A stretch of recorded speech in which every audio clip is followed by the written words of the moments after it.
Good morning to all of you.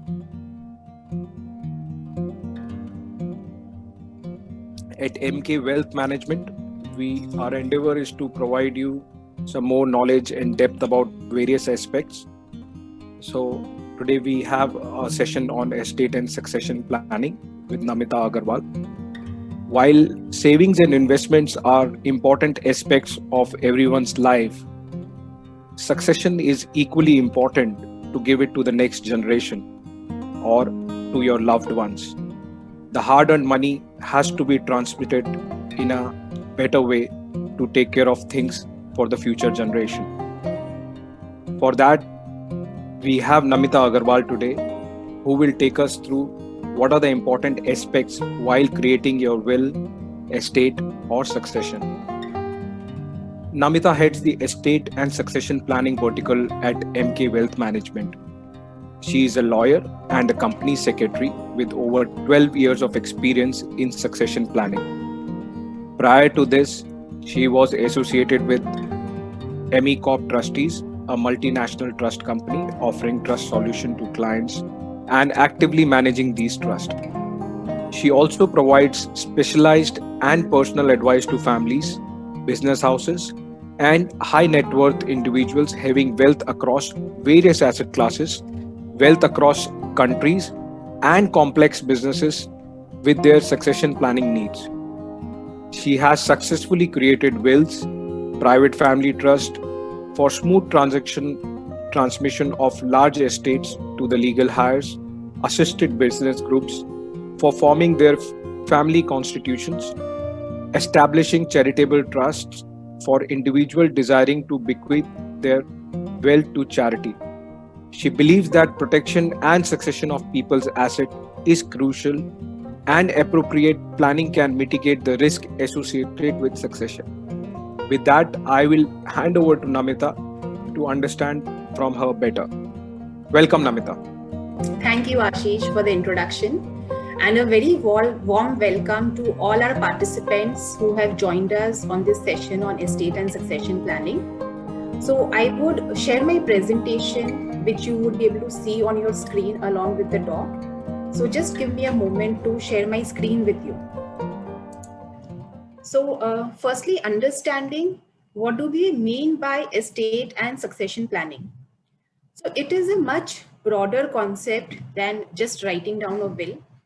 And it actually means structuring your wealth in a manner where we enjoy the benefits of this wealth during our own lifetime. And especially considering the increasing life expectancies where people are living beyond their 90s also. We need to plan for our own old age, own retirement or incapacitation. And after that, this wealth has to be passed down to the next generation, primarily as per one's own wishes and in a manner which would minimize any kind of disputes related to inheritance or avoid any kind of legal hassles on this transmission. So this may include preparing a will and plus various other tools like having a private family trust, making gifts during lifetime, having a power of attorney, business restructuring, and guardianship designation. So during this course of the webinar, the entire session is broken up into three parts. In the first part, we will talk about will writing and important aspects that should be covered while writing a will. Then we move on to private family trust, which is also an efficient tool for succession planning. And lastly, we will talk about family business succession. So even before I talk about will writing, I wanted to first explain what are the laws which are prevalent in India, especially if a person has not created any succession plan. In that case, who would be his or her legal heads? That means who among the family members can inherit the assets and in what proportion. So in India, our succession laws are based on our religion. For Hindus, it is the Hindu Succession Act. So if you take an example of a married Hindu man, and if he has wife, children, and mother, they all are his legal heirs and they all would be entitled to receive his assets in equal proportion. For a married woman, a Hindu married woman, it is her husband and her children who would be entitled to receive her assets at the first level.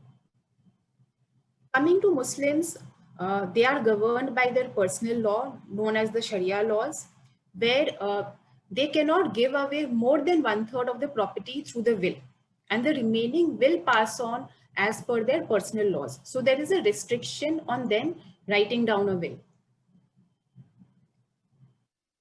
Then coming to Christians, Parsis, and people who are like, intercaste marriages, they are governed by the Indian Succession Act. In this case also, there is a division between spouse and children. Sometimes parents also receive a share, but this is how your entire estate will get divided if you have not created a succession plan. And most of the times we see that an individual may want to divide his assets in a different manner and not as per the law, where he needs to document this and put down an estate plan.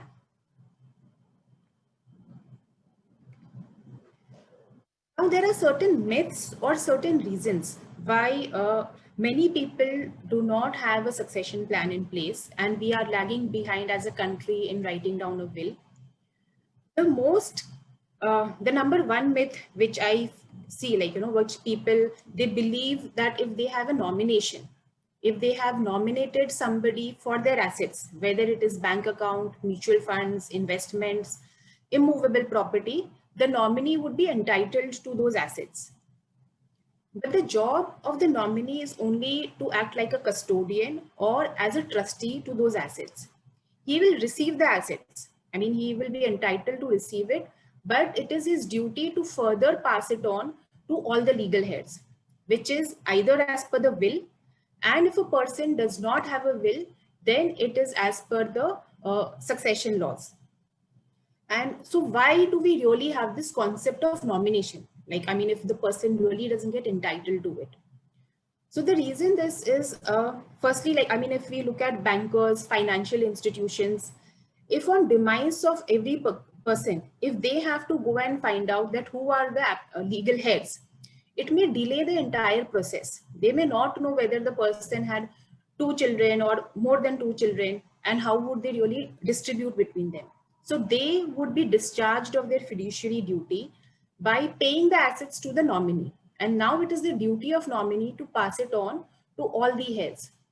And this has been like both Supreme Court and High Courts in various recent judgments, they have confirmed the same, that they are really not entitled to the property. Second myth is about joint holding, where many people believe that the joint holder or would receive the entire property after his or her lifetime. That will, the survivor would get access to all the assets. But this again is not correct. So I mean, if I take the example of an immovable property, suppose a husband and wife, they are owning it jointly. Say they have a 50-50 share in the property. On demise of the husband, it is only his 50% which will pass on to all the legal heirs. The wife automatically will not inherit the entire house or the immovable property.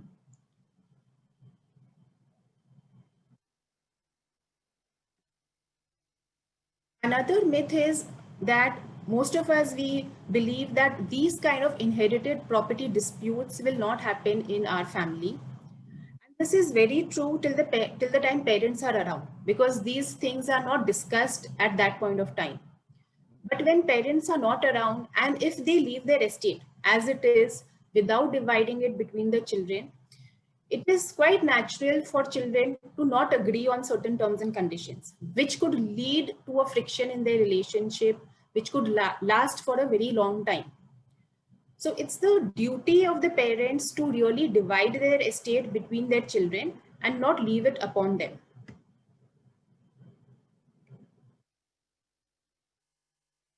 And of course, I mean, many of us, we believe that we have plenty of time and we will do this at a future point of time, maybe after 5 years or after 10 years, because we don't want to accept the fact that life is very uncertain, and we keep procrastinating this whole decision about having a succession plan in place.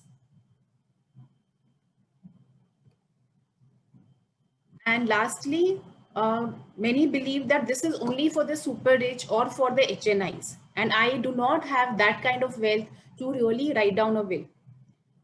But of course, whatever wealth which you have acquired is your hard-earned money, and it's important to you, and it will be much more important to your family once you are not around. So it's very important to put down a succession plan so that they get easy access to this wealth of yours.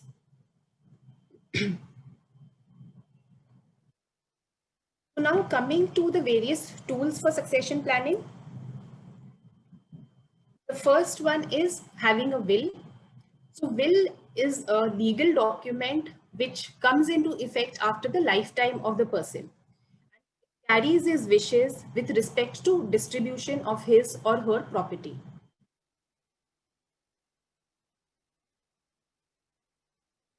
There are several questions around writing a will. Firstly, can I write a will on simple paper? So the answer is yes. You don't have to put it on a stamp paper or notarize it or register it. Even on a simple A4 white paper, you can write your will and it is valid. The only legal requirement for will writing is that it should be signed by the will maker and it should be signed by two witnesses. Now, is registration compulsory? So registration of a will is not compulsory and it has to be only signed by you and the witnesses. However, will as a document can be challenged in the court of law. And normally the grounds for challenging a will is firstly that it was a forged document. Second is that it was made by a person who was not in a sound state of mind. And lastly, that it was made under pressure, that somebody pressurized or put undue influence to write a will in a particular manner. So these grounds are removed when you actually register your will, where you physically go to the registrar's office along with two witnesses. So the ground of forgery is definitely removed over here. One needs to carry a doctor's certificate stating that he was in a sound state of mind. So even this ground which says that the person was not mentally capacitated is removed when we register a will.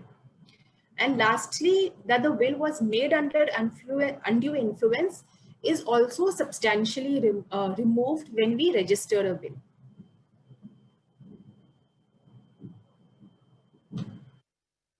So now we will just discuss on the important tips or the important clauses that a will should have.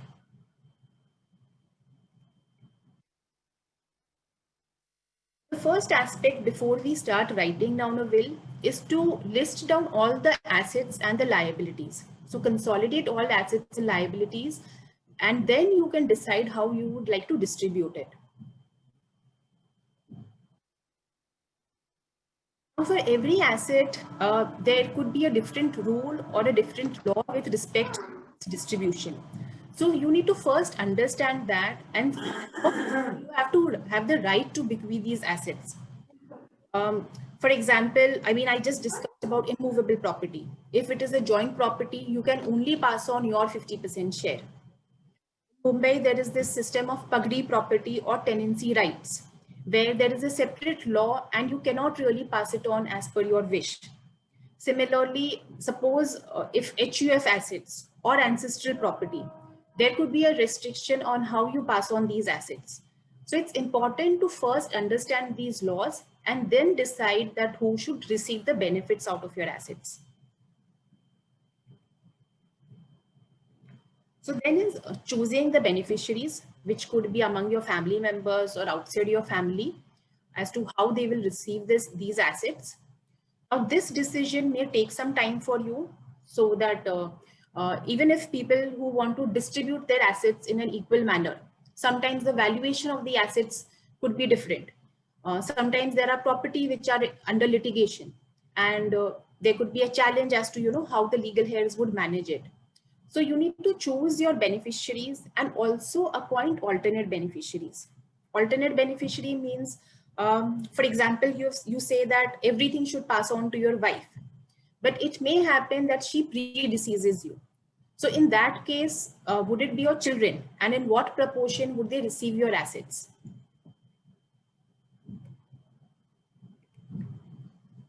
Then another important factor is appointing an executor. So the role of the executor will come into effect after the demise of the will maker. His or her role is basically to collect all the assets and distribute it amongst the beneficiaries as per the will.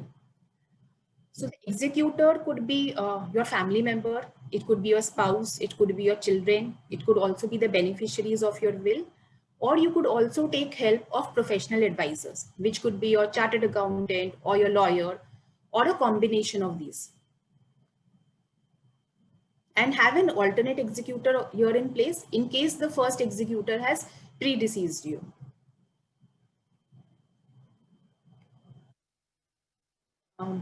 For couples who have minor children, they need to appoint a guardian of their choice in case, where both the parents may pass away. Otherwise, it may become a court activity where an application may have to be made to the court to appoint a guardian.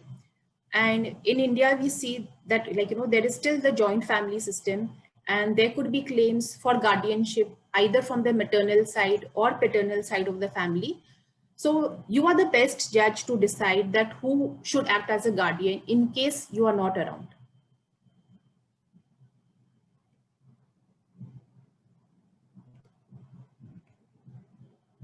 Then have a residual assets clause. Residual assets means the residue, which means the assets which you may have missed mentioning under the will.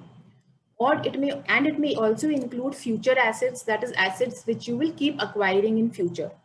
So every time you don't have to go and amend your will, you can just mention the residual assets will pass on to so and so beneficiary.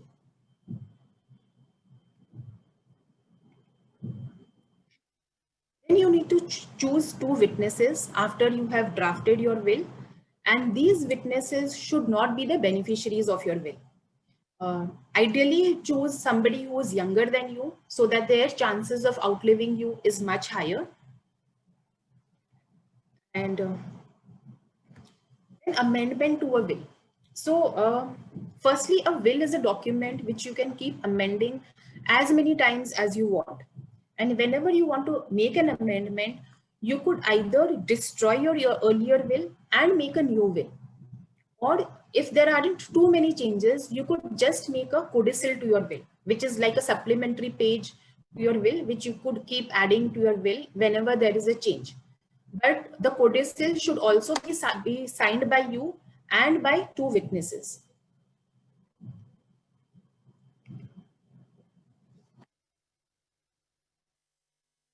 You could also consider video recording your will, which means you are actually stating the facts in front of a camera and signing the will in front of a camera. This will actually serve as an evidence in case any legal heir challenges the will in future.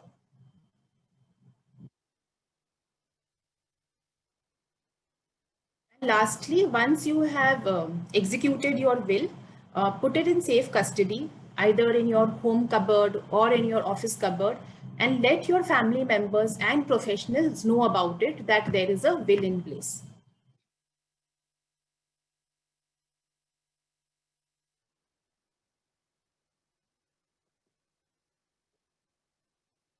Now coming to NRIs, I mean, many a times I receive questions that my children are settled abroad. How will they inherit my assets? So I just wanted to clarify that even if your children are NRI, they can inherit your assets in a similar manner how your residence children would have inherited it. So there is no bar on them inheriting your assets. However, there is a limit on how much money they can repatriate outside India every year. So currently the limit stands at USD $1 million. And many a times, with my experience, what I have seen, NRIs, they prefer inheriting the wealth in liquid or financial assets.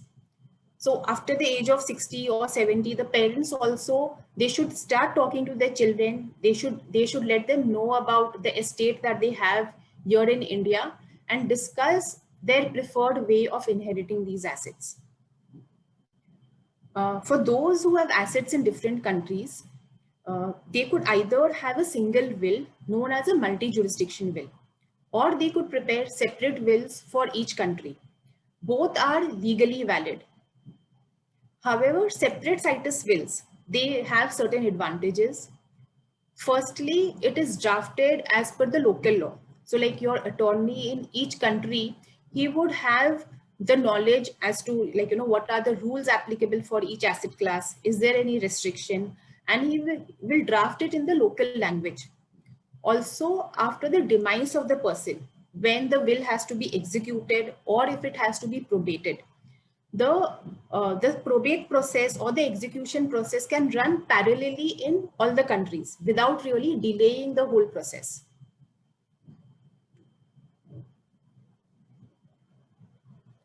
So we have just covered on this topic of will writing. I would just like to share the example of Mr. Rajesh Khanna, who had a duly registered will with the help of which he could actually pass on all his property to his two daughters as per his wish. Otherwise, I mean, his wife who was not living with him or his live-in partner could have also claimed those assets. Now moving on to the next part of making gifts during lifetime, which is also an important tool of succession planning and which we normally see that we keep doing during our lifetime, where we keep passing on assets to our spouse or to our children. And any gift that we make to a blood relative is not taxable. So firstly, before we make any gift, we need to ensure that we have enough assets for our own self. So where we plan for our retirement and we don't become dependent upon our children after we have given away too many assets to them. So, however, with increasing life expectancy, where people are living beyond their 90s, and if a child has to inherit when he has already reached the age of 60 or 65, he may not be able to enjoy that asset or to use it for his business or to grow it further. So in such cases, you need to strike a balance, maybe start gifting some portion of your properties where they can use it and you can see how these assets are growing during your lifetime. One relevant example over here is of Mr. Gautam Singhania, which is out in media, where he had gifted away the shares of his company to his son. And after that, of course, he did not receive a very good treatment where he was not allowed to stay in the same house where he was staying. So he was open in the media talking about it that we shouldn't give away too much during our lifetime.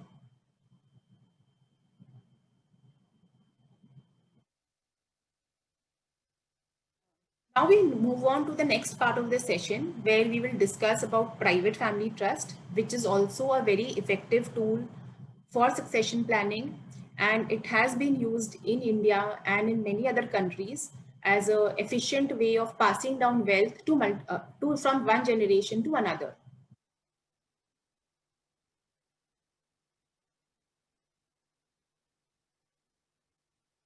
So a private family trust is like an arrangement where you actually create a different structure to hold your family wealth, which will be enjoyed by the members of your family in succession. I mean, the first generation, the second, and then the third generation. So in this picture, we see that there are sorry,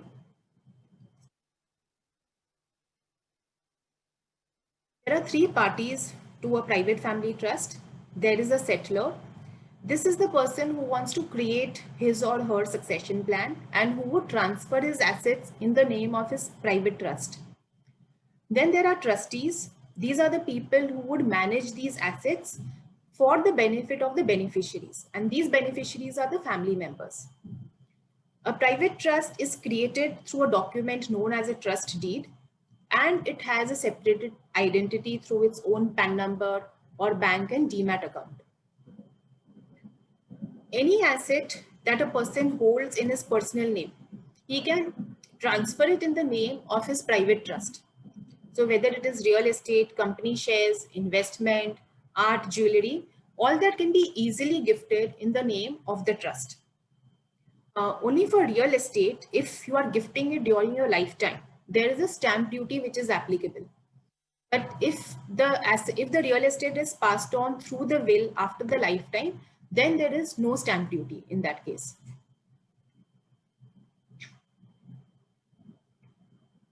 So now, what are the benefits of a trust, especially when we compare it with the will? Why is it a better tool of succession planning compared to a will? So the first benefit is that it ring fences your asset, or you get asset protection. When we talk about asset protection, we basically are looking at any kind of claims from which it could be within the family or claims from outside the family, creditor claims, or claims under matrimonial or divorce proceedings. So under a trust, what happens is that we are segregating the legal ownership from the beneficial ownership. The assets are not owned by a single family member. It is for the benefit of the entire family. And if there is any claim on an individual, these assets are protected.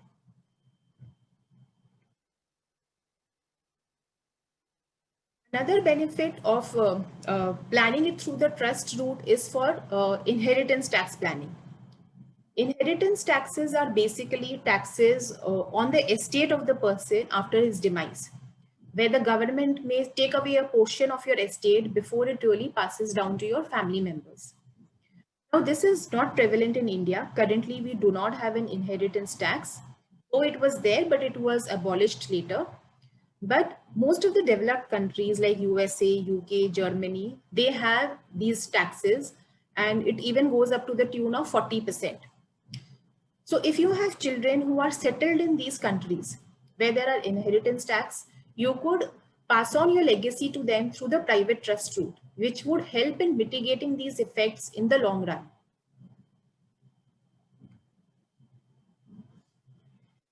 Private trust creates a multi-generation succession plan where your private trust continues to hold the family wealth for multiple generations.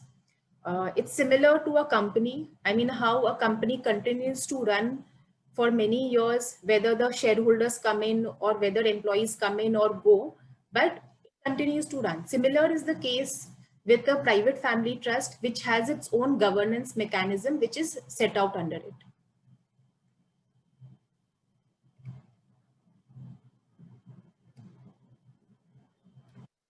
Another benefit is that it avoids the process of probate. So will as a document is subjected to probate, which means that after the demise of the person, any legal heir can challenge the will in the court of law. And if somebody challenges the will, of course, the litigation may go on for several years or even for many generations, where none of the people are able to enjoy the property. So the assets are freezed over here. To cite the example of Mrs. Priyamvada Bidla over here, she had basically willed away the shares of the company to Mr. Lodha, who was a chartered accountant, and this will is still under dispute after so many years. So to avoid these problems, if we create a trust and if we move the shareholding into the trust, it doesn't become open to public and it cannot be challenged.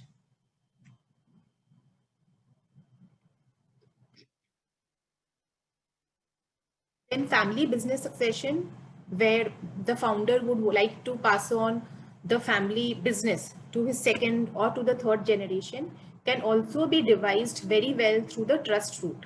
So I will just cover this in my next slide.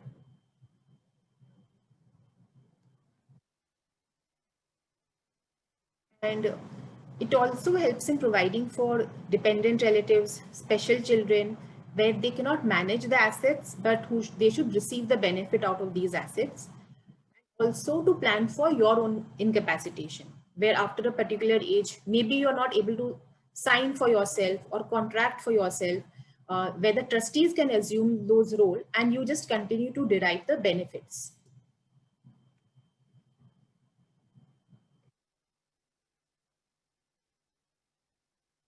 Also, trust for NRI children.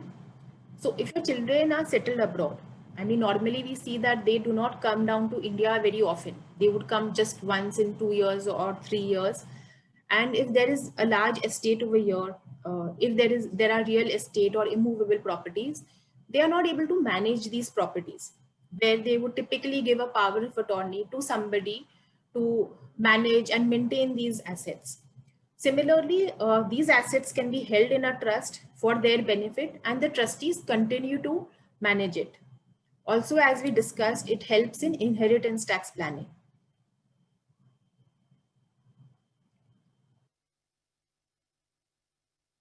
Here, I would just like to cover a very specific example of inheritance tax planning, say for US children. So taking an example, if there is an Indian father, if he wants to pass on his wealth to a child who is living in US, because there is no inheritance tax in India, he can pass on 100% of his wealth to his US child.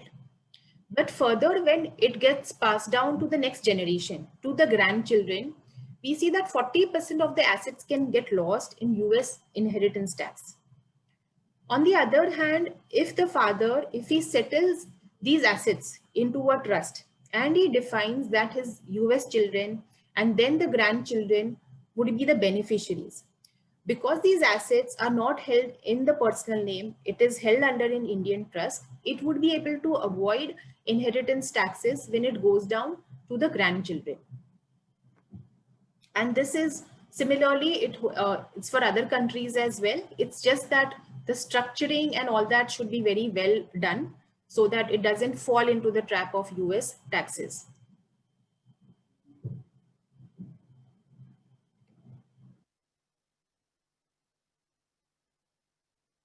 So now whether we should have a will or a trust, we have discussed these two modes for succession planning. I would say that a will is a must for everybody, and a private trust is a more efficient tool for succession planning and who has these specific objectives, what we discussed. Uh, this could be helpful to meet those objectives like asset protection, inheritance tax planning. Somebody who has a special child, they could look at going for a private trust.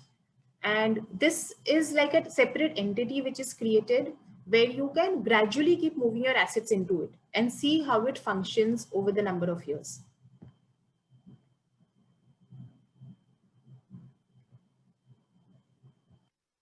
Now we come to our last aspect, which is family business succession. So normally when the business is passed down to the next generation, there could be different wishes of the children.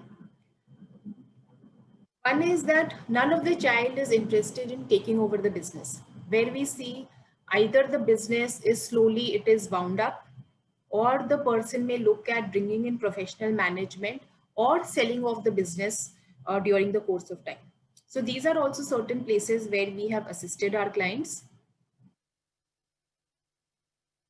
Um, Next is where all children are interested, or maybe more than 2 or 3 children, they join the family business.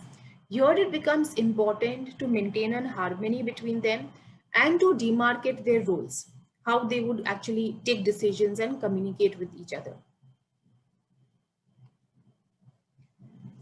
Sometimes we see that there are some children who have joined the business, whereas some have not joined the business.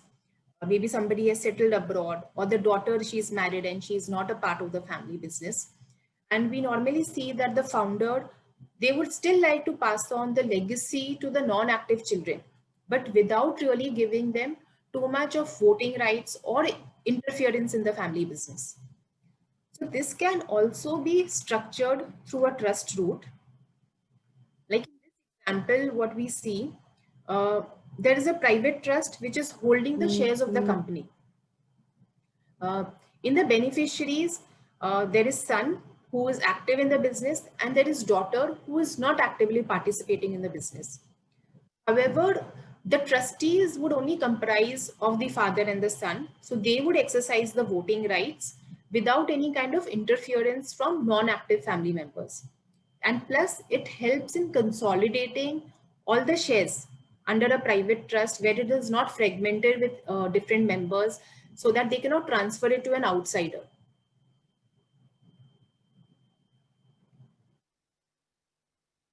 One could also look at restructuring their business if there are many family members, either merging the companies, demerging it, removing the cross holdings, and lastly, preparing a family constitution.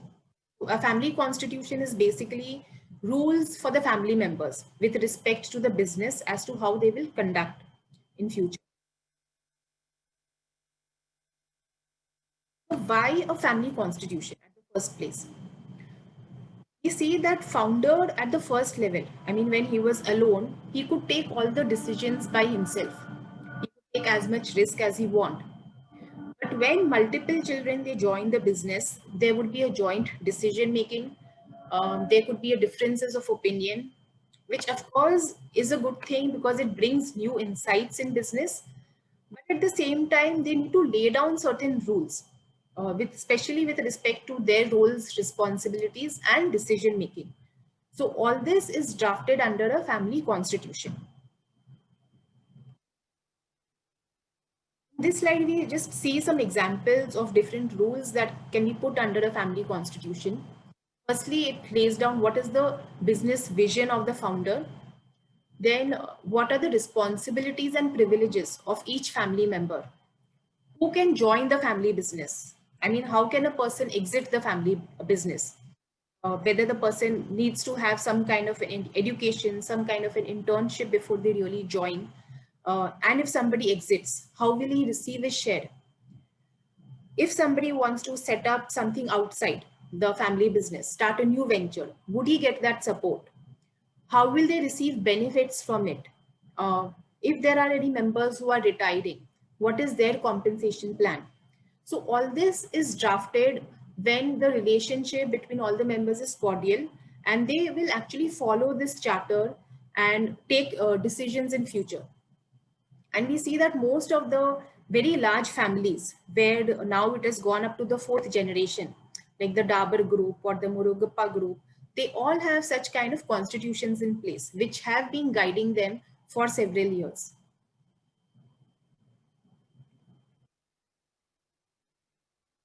So just concluding my session over here, these are our services that we offer. The very first level is the advisory, where we first understand the requirements of the client, and then we help them with either doing a will, a private trust, a charitable trust, a trust in an offshore country, business succession, and other services like execution of estate, getting a probate, etc. And maybe we can open up for any questions.